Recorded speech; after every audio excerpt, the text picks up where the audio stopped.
Kia ora friends, my name is Ripeka Fruean, this is New Voice. Hi, I'm Otis, I'm Ripeka's husband. Yes, we love the Bible and the Book of Mormon. We started reading the Book of Mormon on the 27th of August and we're reading 5 pages a day. We're going to end the whole book on the 31st of December. What we're already experiencing is increased peace and an increased reception to the guidance that we're receiving for the course that our lives should take. Y'all have known me for about a month now, so I'm going to be a little bit more transparent.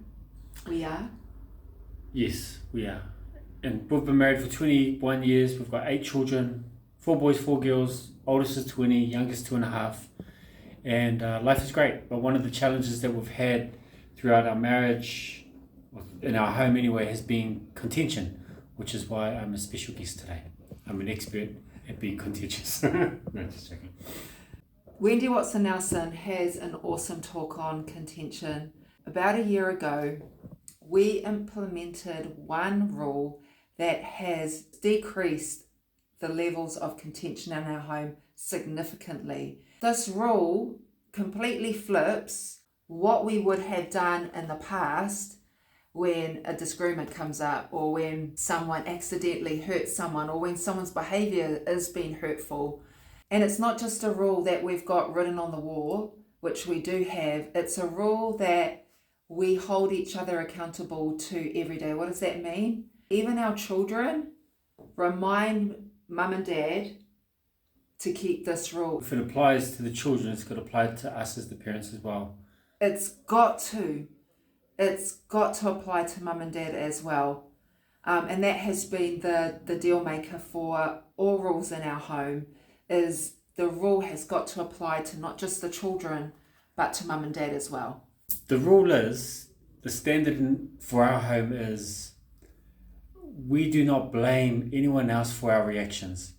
So what that means is if we get angry, scared, sad, worried, we have to take responsibility for not only our emotions, but also how we choose to express our emotions.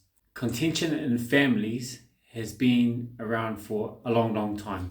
But the example that we want to share with you today from the Book of Mormon comes at around 80 BC with a person named Amulek.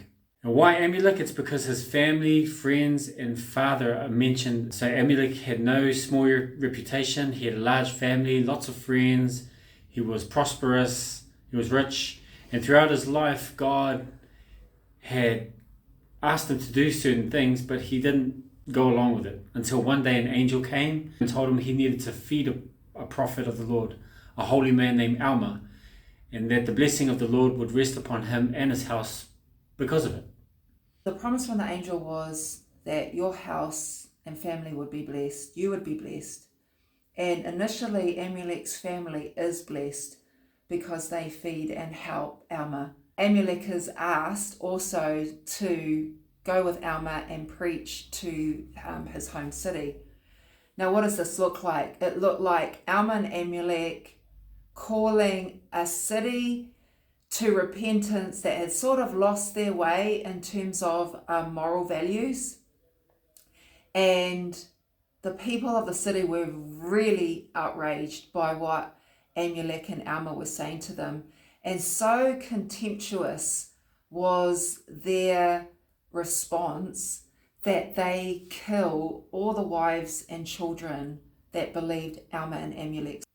Because of the huge change Amulek took on and the disaster that ensued following their preaching, Amulek's family, friends, and even his father rejected him.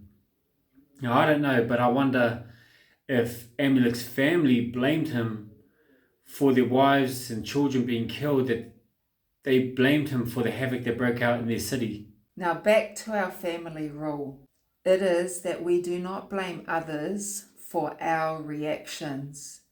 In their little city, it might have made sense to them to kill women and children for ideas and values that offend them, but that's utter nonsense. And it would be utter nonsense to blame Amulek for the fact that people went out and did that. That Amulek would be blamed for what other people are doing is utter nonsense. And so it is with blaming others in your family for the emotions that you have and for the way that you choose to show and express those emotions. We're not talking about abuse and stuff like that.